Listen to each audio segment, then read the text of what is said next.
लोग जाने ही गीत है, लोग जाने ही गीत है। ये तो ब्रह्म विचार,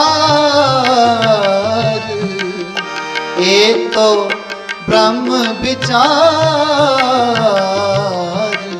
लोग जाने ही गीत है, लोग जाने ही गीत है, लोग जाने ही गीत है।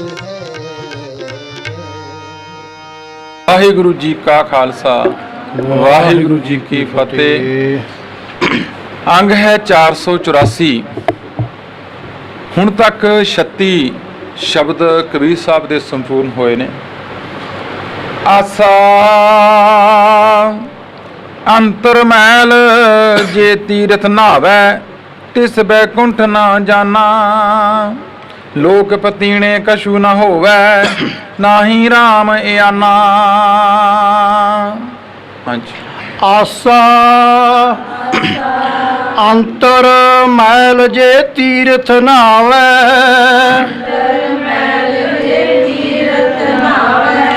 ਤਿਸ ਬੈਕੁੰਠ ਨਾ ਜਾਣਾ।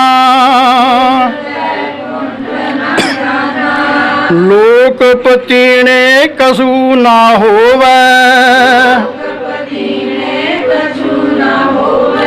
ਨਾਹੀ ਰਾਮ ਇਆਨਾ। पूज्यो राम एक ही देवा,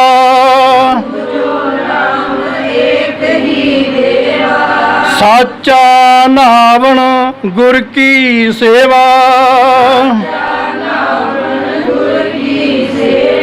रहाओ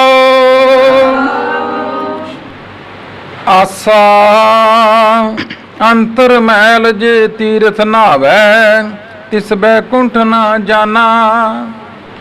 लोक पतीणे कछु ना होवै नाहि राम इयाना। पूजो राम एक ही देवा, साचा नावण गुर की सेवा।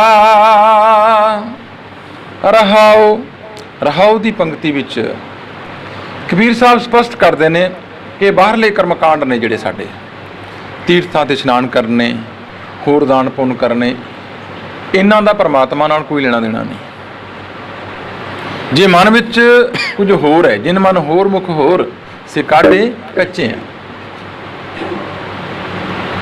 क्योंकि उगना तो उही है जो साडे मन विच है। जो जीव होए सो उगवै, मूँह का कहिया वाओ। गल्लां बातां नाल कुछ नहीं होएगा। जो साडे मन अंदर पिया फल ते उहदा मिलना है। इत्थों आरंभता करते हैं कबीर साहब, अंतर मैल जे तीरथ नावै। अंदर ते विकारां दी, हौमे दी, हंकार दी मैल नाल भरिया होया। जे जाके तीर्थां ते इशनान करे तिस बैकुंठ ना जाना। कबीर साहब कहते भाई वो स्वर्गां 'च नहीं जाता। क्योंकि असीं ज़्यादा जिहड़े तीर्थां दे इशनान ने वो इस करके जाने हैं भी सानू अगे मिल जाए, अगे जाके सानू स्वर्ग मिल जाए। हुण भावें नरक भोगी जाइए, जिहड़ा जिउंदे जी हुण है, जिंदगी नूं हुण सवारना सी। असीं गंदगी 'च बैठे होए जे ਉਂਝ ਹੀ अरदासां करी जाइए भी अगे सानू जी हुण स्वर्ग मिल जाए। नहीं, सवारना पएगा जिंदगी, रस्ता तो साफ करना पएगा, आप करना पएगा। उद्यम करेंदियां जीओ, जीवदियां तू पुंज। मैं कहने उद्यम करना पएगा, संगत विच आउणा पएगा, उठना पएगा, इशनान करना पएगा, उद्यम तो करना पएगा ना। बाकी बख्शिश तो वो आप करता है, वो कदों करता है, किवें करता है, ये वो जानता है। इत्थे मन कहने अंदरों दे विकारां नाल भरिया होया है, तीर्थां ते जा इशनान करता है। कहंदे तिस बैकुंठ ना जाना। लोक पतीणे कछु ना होवै नाहि राम इयाना। लोकां नूं खुश करन नाल कुछ नहीं हुंदा। तीर्थां ते जाके कर्मकांड करके दान पुण्य करके तुसीं लोकां नूं ते खुश कर सकदे हां। असीं लोग कह देणगे बहुत वड्डा दानी है जी, बड़ा वड्डा तीर्थ इशनान करके आउंदा, वेखो जी आए साल जांदा है जी, इत्थे जी उत्थे जांदा है जी। ਪਰ ਕਹਿੰਦੇ ਨਾ ਹੀ ਰਾਮ ਇਆਣਾ ਨਹੀਂ ਹੈ, ਬੇਸਮਝ ਨਹੀਂ ਹੈ। ਉਹ ਜਾਣਦਾ ਹੈ ਘਟ ਘਟ ਕੇ ਅੰਤਰ ਕੀ ਜਾਣਤ, ਭਲੇ ਬੁਰੇ ਕੀ ਪੀਰ ਪਛਾਨਤ। ਉਹ ਤੇ ਸਭ ਦੀ ਜਾਣਦਾ, ਉਹ ਤੇ ਸਾਡੇ ਅੰਦਰ ਦੀ ਹਾਲਤ ਨੂੰ ਜਾਣਦਾ ਹੈ। ਪੂਜੋ ਰਾਮ ਏਕ ਹੀ ਦੇਵਾ। ਫਿਰ ਕਬੀਰ ਸਾਹਿਬ ਕਹਿੰਦੇ ਕੀ ਕਰਨਾ ਚਾਹੀਦਾ ਹੈ? ਕਹਿੰਦੇ ਇੱਕੋ ਹੀ ਵਾਹਿਗੁਰੂ ਅਕਾਲ ਪੁਰਖ, ਇੱਕੋ ਹੀ ਦੇਵ ਹੈ, ਬਸ ਇੱਕ ਨੂੰ ਪੂਜਣਾ ਕਰ। ਸਾਚਾ ਨਾਵਣ ਗੁਰ ਕੀ ਸੇਵਾ। ਜਿਹੜਾ ਸੱਚਾ ਨਾਵਣ ਹੈ ਉਹ ਤਾਂ ਗੁਰੂ ਦੀ ਸੇਵਾ ਹੈ। ਸੱਚਾ ਨਾਵਣ ਹੈ ਗੁਰੂ ਦੀ ਸੇਵਾ, ਸਿਮਰਨ ਜਿਹੜਾ ਹੈ ਉਹ ਹੀ ਅਸਲੀ ਨਾਉਣ ਹੈ। ਸੰਗਤ ਵਿੱਚ ਆ ਕੇ ਗੁਰੂ ਦੇ ਸ਼ਬਦ ਦੁਆਰਾ ਇਸ ਮਨ ਨੂੰ ਇਸ਼ਨਾਨ ਕਰਾਉਣਾ। ਇਸ ਮਨ ਨੂੰ ਇਸ਼ਨਾਨ ਜਿਹੜਾ ਹੈ, ਵੇਖੋ ਦਾਸ ਨੇ ਪਹਿਲਾਂ ਵੀ ਬਹੁਤ ਵਾਰੀ ਬੇਨਤੀ ਕੀਤੀ ਇਸ ਗੱਲ ਦੀ ਕਿ ਸਾਡਾ ਸਰੀਰ ਕਦੇ ਵੀ ਪਵਿੱਤਰ ਨਹੀਂ ਹੋ ਸਕਦਾ, ਪਰ ਅਸੀਂ ਸਾਰਾ ਜ਼ੋਰ ਇਹਨੂੰ ਪਵਿੱਤਰ ਕਰਨ ਤੇ ਲਾਇਆ ਹੋਇਆ ਹੈ। ਮਨ ਪਵਿੱਤਰ ਹੋ ਸਕਦਾ ਹੈ ਬਾਣੀ ਨਾਲ। ਮਨ ਧੋਵੋ ਸ਼ਬਦ ਲਾਗੋ, ਹਰ ਸਿਉ ਰੋਹ ਚਿਤ ਲਾਏ। ਪਰ ਅਸੀਂ ਮਨ ਨੂੰ ਕਦੇ ਪਵਿੱਤਰ ਕਰਨ ਦੀ ਕੋਸ਼ਿਸ਼ ਨਹੀਂ ਕੀਤੀ, ਬਾਣੀ ਨਾਲ ਜੁੜਨ ਦੀ ਕਦੇ ਕੋਸ਼ਿਸ਼ ਨਹੀਂ ਕੀਤੀ, ਜਦ ਕਿ ਇਹ ਪਵਿੱਤਰ ਹੋ ਸਕਦਾ ਹੈ। ਤੇ ਤਾਂ ਹੁਣ ਕਬੀਰ ਸਾਹਿਬ ਕਹਿੰਦੇ ਭਾਈ ਸਾਚਾ ਨਾਵਣ ਗੁਰ ਕੀ ਸੇਵਾ। ਅਸਲੀ ਨਹਾਉਣਾ ਤੇ ਗੁਰੂ ਦੀ ਸੇਵਾ ਸਿਮਰਨ ਹੈ। ਹਾਂਜੀ। ਜਲ ਕੈ ਮਜਨ ਜੇ ਗਤ ਹੋਵੇ, ਜਲ ਕੈ ਮਜਨ ਜੇ ਗਤ ਹੋਵੇ। ਨਿਤ ਨਿਤ ਮੇਂਢਕ ਨਾਵਹਿ, ਜੈਸੇ ਮੇਂਢਕ ਤੈਸੇ ਓਏ ਨਰ।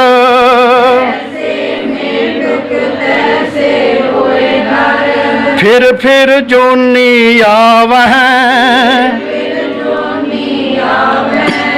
ਜਲ ਕੈ ਮਜਨ ਜੇ ਗਤ ਹੋਵੇ। ਨਿਤ ਨਿਤ ਮੇਂਢਕ ਨਾਵੈ। ਜੈਸੇ ਮੇਂਢਕ ਤੈਸੇ ਓਏ ਨਰ। ਫਿਰ ਫਿਰ ਜੋਨੀ ਆਵੈ।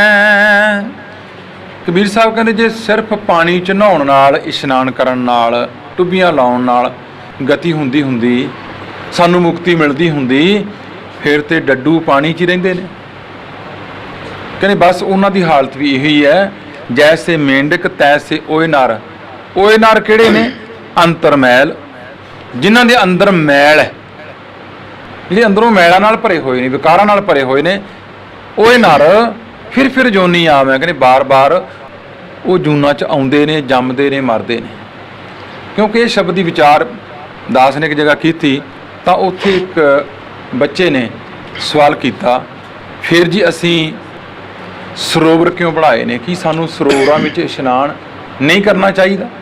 ਕਿਉਂਕਿ ਸਾਡੇ ਸਵਾਲ ਬੱਚਿਆਂ ਦੇ ਅੱਜ ਕੱਲ੍ਹ ਬੜੇ ਅਜੀਬ ਜਿਹੇ ਨੇ। ਤਾਂ ਉਹਨਾਂ ਨੂੰ ਕਿਹਾ ਕਿ ਬੇਟਾ ਇਹ ਜਿਹੜੇ ਸਰੋਵਰ ਬਣਾਏ ਗਏ ਨੇ ਨਾ, ਇਹ ਇਸ਼ਨਾਨ ਕਰਨ ਵਾਸਤੇ ਨੇ, ਤਾਂ ਕਰਕੇ ਨੇ ਕਿ ਇਹਨਾਂ ਵਿੱਚ ਇਕੱਠਿਆਂ ਇਸ਼ਨਾਨ ਕਰਨ ਨਾਲ, ਪੰਗਤ ਵਿੱਚ ਬਹਿ ਕੇ ਪ੍ਰਸ਼ਾਦਾ ਛਕਣ ਨਾਲ ਸਾਡੀ ਹਉਮੈ ਹੰਕਾਰ ਟੁੱਟ ਜਾਏ। ਜੇਕਰ ਉਹ ਨਹੀਂ ਟੁੱਟਿਆ, ਜਾਤ ਦਾ ਹੰਕਾਰ, ਵੱਡੇਪਣ ਦਾ ਹੰਕਾਰ, ਜੇਕਰ ਉਹ ਨਹੀਂ ਟੁੱਟਿਆ ਨਾ, ਫਿਰ ਭਾਵੇਂ ਡੁੱਬ ਕੇ ਮਰ ਜਿਓ, ਗਤੀ ਨਹੀਂ ਹੁੰਦੀ। ਜਿਹੜਾ ਨਹਾਉਣ ਦਾ ਮਤਲਬ ਇਹੀ ਸੀ, ਸਾਚਾ ਨਾਵਣ ਗੁਰ ਕੀ ਸੇਵਾ, ਜੋ ਗੁਰੂ ਨੇ ਆਖਿਆ। ਤੀਜੇ ਪਾਤਸ਼ਾਹ ਨੇ ਹੁਕਮ ਕੀਤਾ ਸੀ ਇਸੇ ਕਰਕੇ ਕਿ ਜਿਨ੍ਹਾਂ ਨੇ ਮੇਰੇ ਦਰਸ਼ਨ ਕਰਨੇ ਨੇ, ਉਹ ਪਹਿਲਾਂ ਪੰਗਤ ਵਿੱਚ ਬੈਠ ਕੇ ਪ੍ਰਸ਼ਾਦਾ ਛਕ ਕੇ ਆਵੇ। ਉਹਦਾ ਮਤਲਬ ਇਹੀ ਸੀ, ਤਾਂ ਕਿ ਉਹਦੀ ਹਉਮੈ, ਉਹਦਾ ਹੰਕਾਰ ਟੁੱਟ ਜਾਏ, ਉਹ ਆਪਣੀ ਮੈਂ ਨੂੰ ਤਿਆਗ ਕੇ ਆਵੇ। ਮੈਂ ਨੂੰ ਤਿਆਗਣਾ ਹੀ ਤੇ ਉਸ ਮਾਲਕ ਨੂੰ ਪਾਉਣਾ ਹੈ। ਇੱਥੇ ਵੀ ਮਾਲਕ ਨੇ, ਉਹ ਮਨੁੱਖ ਵੀ ਇਸ ਤਰ੍ਹਾਂ ਹੀ ਨੇ, ਉਹ ਤੇ ਡੱਡੂ ਵਰਗੇ ਨੇ, ਪਰ ਉਹ ਸਾਰਾ ਦਿਨ ਪਾਣੀ 'ਚ ਰਹਿੰਦਾ ਹੈ, ਉਹਦੀ ਮੁਕਤੀ ਨਹੀਂ ਹੁੰਦੀ। ਇਸ ਤਰ੍ਹਾਂ ਭਾਵੇਂ ਜਿੰਨੇ ਮਰਜ਼ੀ ਤੀਰਥਾਂ ਦੇ ਇਸ਼ਨਾਨ ਕਰਿਆ ਹੋਣ, ਜੇ ਅੰਦਰੋਂ ਮੈਲਾਂ ਨਾਲ ਭਰੇ ਹੋਏ ਨੇ, ਅੰਦਰੋਂ ਵਿਕਾਰਾਂ ਨਾਲ ਭਰੇ ਹੋਏ ਨੇ, ਹੰਕਾਰ ਨਾਲ ਭਰੇ ਹੋਏ ਨੇ, ਈਰਖਾ ਨਾਲ ਭਰੇ ਹੋਏ ਨੇ, ਕਹਿੰਦੇ ਉਹ ਤੇ ਮੇਂਢਕ ਵਰਗੇ ਹੀ ਨੇ ਫਿਰ। ਹਾਂਜੀ। ਮਨਹੁ ਕਠੋਰ ਮਰੈ ਬਨਾਰਸ, ਮਨੋ ਕਠੋਰ ਮਰੈ ਬਨਾਰਸ। ਨਰਕ ਨਾ ਬਾਚਿਆ ਜਾਈ, ਨਰਕ ਨਾ ਬਾਚਿਆ ਜਾਈ। ਹਰ ਕਾ ਸੰਤ ਮਰੈ ਹਾੜੰਬੈ,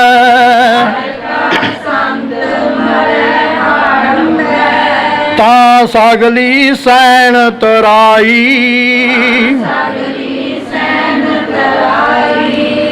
ਮਨੋ ਕਠੋਰ ਮਰੈ ਬਨਾਰਸ ਨਰਕ ਨ ਬਾਂਚਿਆ ਜਾਈ।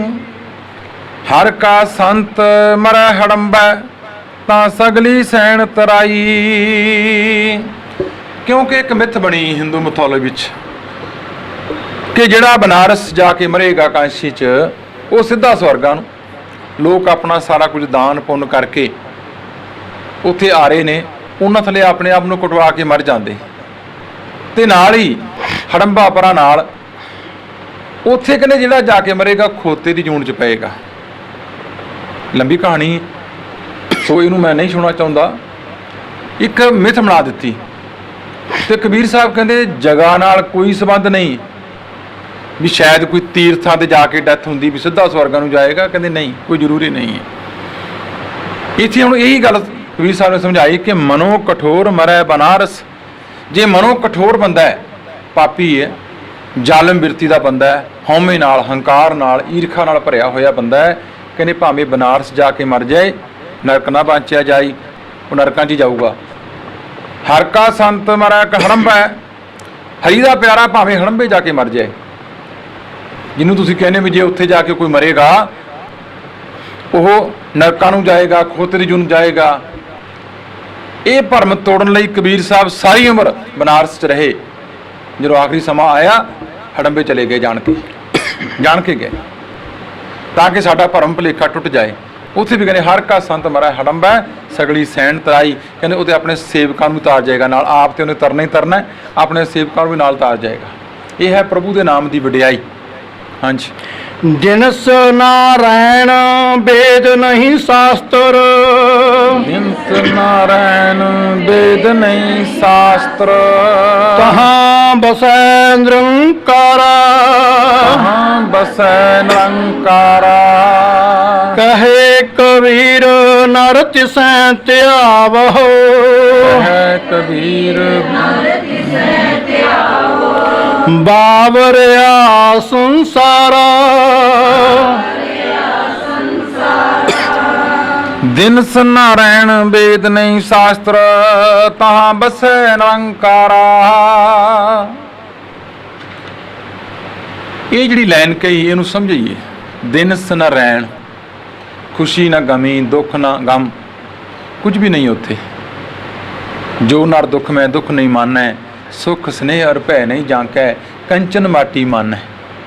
ਕਹਿੰਦੇ ਕੁਝ ਵੀ ਨਹੀਂ, ਨਾ ਆਪਣਾ ਨਾ ਬਗਾਨਾ।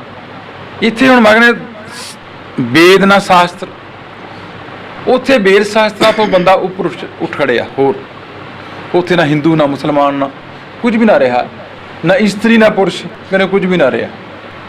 ਜਿਉਂ-ਜਿਉਂ ਬੰਦਾ ਬਿਰਤੀ ਤੋਂ ਉੱਪਰ ਉੱਠਿਆ ਸਭ ਕੁਝ ਛੱਡਦਾ ਚਲਾ ਗਿਆ।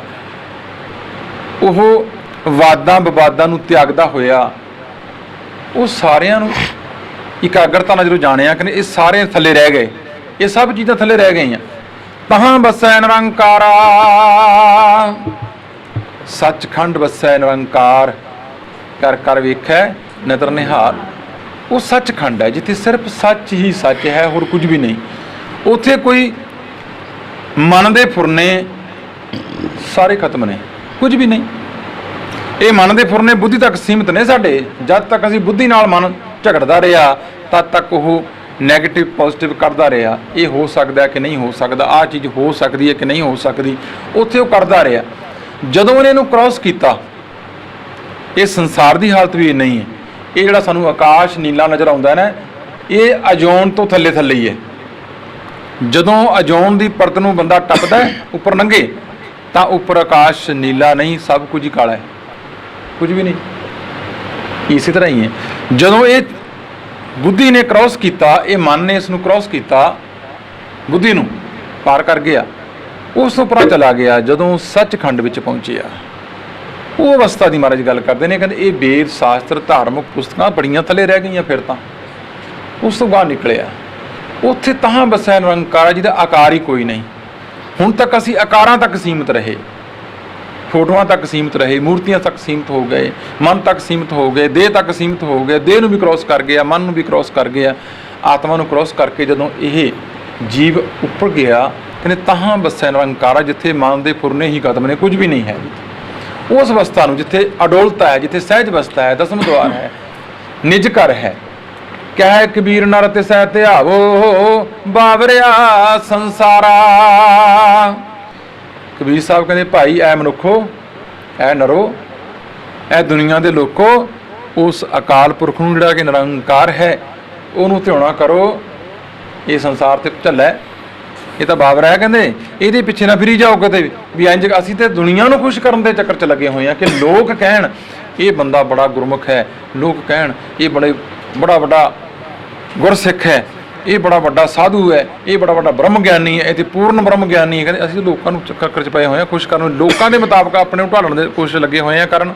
ਕਹਿੰਦੇ ਲੋਕਾਂ ਦੇ ਪਿੱਛੇ ਨਾ ਜਾਈ, ਉਸ ਮਾਲਕ ਨੂੰ ਧਿਆਉਣਾ ਕਰ। ਤੂੰ ਲੋਕਾਂ ਤੋਂ ਕੀ ਲੈਣਾ ਹੈ? ਇਹ ਸੰਸਾਰ ਤੇ ਚੱਲਾ, ਇਹਦਾ ਕੀ ਪਤਾ ਹੈ ਕਦੋਂ ਫੁੱਲ ਲੈ ਕੇ ਖੜੇ ਹੋ ਜਾਂਦਾ ਹੈ ਹਾਰ ਤੇ ਕਦੋਂ ਵੱਟੇ ਚੱਕ ਲੈ, ਇਹਨਾਂ ਦਾ ਕੋਈ ਪਤਾ ਨਹੀਂ। ਇਸ ਕਰਕੇ ਇਹ ਦੁਨੀਆ ਦੇ ਪਿੱਛੇ ਜਾਣ ਦੇ ਚੱਕਰ 'ਚ ਨਾ ਪਈ, ਇਹ ਤਾਂ ਝੱਲਾ ਤੇ ਉਸ ਪਰਮਾਤਮਾ ਨੂੰ, ਉਸ ਵਾਹਿਗੁਰੂ ਅਕਾਲ ਪੁਰਖ ਨੂੰ ਜਿਹੜਾ ਕਿ ਨਿਰੰਕਾਰ ਹੈ ਉਹਨੂੰ ਧਿਆਉਣਾ ਕਰ। ਇੱਕ ਓੰਕਾਰ ਸਤਿਗੁਰ ਪ੍ਰਸਾਦ ਆਸਾ ਬਾਣੀ ਸ੍ਰੀ ਨਾਮਦੇਵ ਜੀ ਕੀ। ਮਹਾਰਾਜ ਆਰੰਭਤਾ ਕਰਦੇ ਨੇ ਬਾਣੀ ਸ੍ਰੀ ਨਾਮਦੇਵ ਜੀ ਕੀ ਤੇ ਆਰੰਭਤਾ ਕਰਦੇ ਨੇ ਮੰਗਲਾ ਚਰਨ ਨਾਲ। ਇੱਕ ਓੰਕਾਰ ਸਤਿਗੁਰ ਪ੍ਰਸਾਦ। ਪਰਮਾਤਮਾ ਇੱਕ ਹੈ, ਸਰਵ ਵਿਆਪਕ ਹੈ, ਇੱਕ ਰਸ ਹੈ।